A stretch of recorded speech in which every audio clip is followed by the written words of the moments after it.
Ito po ang inyong Daddy Wax ng Daddy's Pet Talk. Ikaw at ang pet mo ang bida rito. You know, siyempre wala nang paligoy-ligoy pa.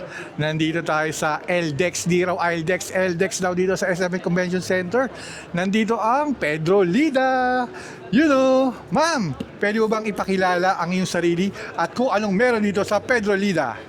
Hello, ako po si Yani ng Pedro Lida. Yon, ma'am, pwede mo bang itour kami rito kung anong mga meron dito sa Pedro Lida?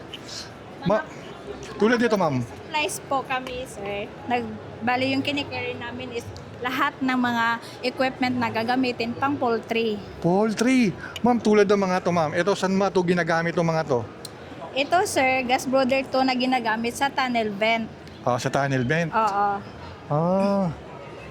Tapos po itong mga to, Painuman po to ng manok, sir, mga galoner. Ito din pang feeder para sa mga backyard. yun. Itong orange nito, ma'am, ano po ba to? Ito, sir, ginagamit din to pag-transfer ng manok. So, ginagamit Yung to sa bang sisiw? broiler. Yes. Halimbawa, ang gumagamit nito is mga broiler. So, Broiler. pag mag-harvest na sila ng manok, pag magta-travel na, ito na yung gagamitin nila. Dito na ilalagay. Tsaka sa layer din na RTL, halimbawa nagta-travel yung mga ready to lay na manok, yung paitlugan, ito din yung ginagamit nila. Ma'am, ito naman yung nandito, ma'am. Ano naman itong mga to? Ito yung gamit pagka gusto mo mag-layer farm. Patok Ito? ngayon yung negosyo ngayon na Yung mga backyard? Yes, na layer farm. Ito yung ginagamit. Ang tawag nito is layer cage. Layer cage. Ito, ma'am, itong layer cage na gito kalaki, ilan ang nilalaman nito? Ang capacity nito, sir, is 20 heads per isang set. Isang ganyan. Oo, bali sa isang kwarto, apat na manok yung kasya. Dito. Bali, 5 to. Kaya Yes, 20. sir, oo. Meron din apat lang na division nito. Good for 16 heads. Meron din ito, sir, good for 20 heads. Meron din 16 heads. Ito, ma'am, syempre, alam ko ito, tubigan.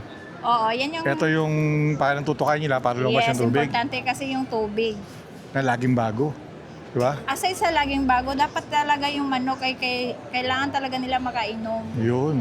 Tapos, pag nangitlog sila, dito pupunta. Yes, dapat to, sir, nakaganyan. Papa, naka-slant. Oo, para kapag mangitlog na sila, dadaloy lang, Dito, babaksak. Dito na yung Ma'am, babagsak ito, ma'am, yung eggs. ano to? Dito sila kakain, sir. Dito nyo lalagay yung Ang feeds. tawag dito is feed trough. Yun, yan, mga petok. Ma'am, siyempre, ma'am, pwede ka ba mag-share bakit nagustuhan mo rin itong mag-getter, no, ma'am? Dahil alam ko, ikaw yung isa sa matagal na empleyado rito, ma'am. Nag-backyard ka rin po ba? Oo, meron din po, maliit. Maliit lang. Backyard talaga yun, ma'am? Yes, backyard. Mga ilang heads yun, ma'am? 240 heads po. Yun. Eto, ma'am, syempre, gusto kong ipakita to, ma'am, dahil para makita rin ng mga kababayan natin na gusto magnegosyo sa Pilipinas, lalo na yung mga maluluwag yung kanilang mga bakuran. Pwede to, di ba, mag-usa, ma'am? Ma'am, eto, ma'am, tulad itong equipment to, ano naman tawag po rito? Ito yung bell drinker, sir, or waterer. Ginagamit to sa pag mag-grow ka ng, halimbawa kung RTL yung business, yung operation mo, kailangan din to pagpapalaki ng manok. Yo. Ito kasi, sir, galoner din to, para din to sa tubig. Pero Oo. mas maganda, gagamit sila nito kasi automatic na, tsaka hindi na sila ano ba yun? Parang mano-mano na Oo. maglagay ng tubig. Kasi eto, ma'am, kaya nahihirapan si ma'am na magtagalog. Oo, kasi Taga saan kayo, Bisaya ma'am? kami. Yun, taga Mindanao Yung sila. Pedro Lida, located siya at saka galing talaga kami sa Mindanao, yung Pedro Lida. Yun. Ma'am, syempre, itong mga nanditong equipment, ibida mo rito dahil paano kung gusto nila maging supplier ninyo or maging distributor nyo kahit sa ambang lugar sa Pilipinas, pwede ba sila maging distributor? Pwede din, pwede. Yun. Welcome ang Pedro Lida sa mga distributor po. Yun. Ma'am, itong nasa taas na to, ano naman itong mga to? Ito, sir, set to siya sa cage. Lalagyan niya ng tubig para imbis galing saan? Sa, Punto yan ng tubig, sir. Oo. Pwede din yan sa vitamins para halimbawa kasi pagka-layer kailangan mag-medication ka ba or magba-vitamins kaya dito mo siya i-mix. Lagayan to ng tubig. ito, ma'am. Feeder din to, sir. Yung Para sa broiler. Yun. Ito, ma'am. Ito gamit to sa pagkasisiw pa lang, sir. Chip Opo. feeder ang tawag nito. Or Diyan ilalagay yung pagkain. yung feeds. Yes, Oo. turbo feeder. Yan, no? pwede rin pala sila maging distributor nito, no? Yes, pwede. Open ng Pedro Lida para sa ano sir, sa mga distributor. Yan. Ito ma'am, ito mga cage na to para Ito sir, ginagamit to pang ano, lalagyan ng sisiw from hatchery po. Apo. So hatchery papuntang farm. Ito yung gamit nila. parang gaya rin ng red. Parang Pero- gaya din ito pero ito para na to sa mga malalaki. Ito para sa sisiw from hatchery papunta sa mga farm. Ma'am, yung stainless ito, ma'am, ano mo to? Ito sir, plucker machine to sir. Kung may ang gumagamit nito sir, Plucker yung machine. mga broiler farm, Opo. bali pang tanggal to ng feeder. Ano ba 'yun? Opo. Yun. Tapos Pang ito plug ma'am, ng feeder. yung mga nandito ma'am sa loob, Lahat talaga to sir pang poultry supply sir. yan. Ito talaga mga kailangan talaga to sa pang-araw-araw ma'am eh. Ma'am, Oo. ito mga to, may mga timbangan ka rito, yan. Ano yung mga pinagagamitan ng mga yan? Ito sir para timbangan ng sisiw or sa mga sisiw or mga mga minsan kasi nagtitimbang din sila ng ano mga vitamins. Opo. Para at least, ito Ito yung sir gamit to pang ano nagsasample kasi sila ng timbang. Kailangan kasi i-monitor yung timbang Timbang ng nila. manok. Oo, kaya kailangan din to hanging scale. yun. Siyempre yung mga nandyan po ma'am, ano pa, ito tulad ng mga tray-tray na ganyan. Egg tray kailangan to pagka ano breeder at saka layer kasi kailangan ng lalagyan ng itlog, 'di ba? Tapos ito sir, debaker to sir. Halimbawa gusto mong ikaw na mag-grow ng layer mo or magbe-breeder ka ba, kailangan talaga na didibake yung beak ng manok para maiwasan ang cannibalism. Kailangan Yun. putulin yung ano nila sir. Kaya kailangan sa bawat farm na nagbe-breeder or nagle-layer, nag-grow sila ng layer, kailangan may debaker. Yun. Ma'am, siyempre, kunyari, may mga kababayan tayo, mga OFW, mga seaman, mga nurse, mga engineers na nagtatrabaho sa iba't ibang lugar. Ma'am, anong may papayo mo sa nila kung paano mag-umpisa? Kasi siyempre, experienceado ka na rito na may backyard farm ka. Ano bang dapat nilang simulan? Yan. Kailangan talaga may pera at saka lupa. Lupa. Oo. Yun Tapos, kasi malaki din ang risk ng kasi nga 'di ba livestock siya. So Opo. buhay yung aalagaan mo. So yun. Yun yung mga risk. Yes. Diba? Kasi may mortality. May mortality tapos yung tao pa na mag-aalaga. Yun. Tapos yung malaki yung factor talaga financial. Yun. Ito maganda kay ma'am, straight to the point. Para sinasabi niya talaga sa yung totoo kung anong pwedeng mangyari. Ma'am, siyempre ma'am, sa lahat naman ng pagnenegosyo, may risk. Ma'am, pero as a backyard farmer ka rin, ano naman yung positive na pwede nilang makuha rito?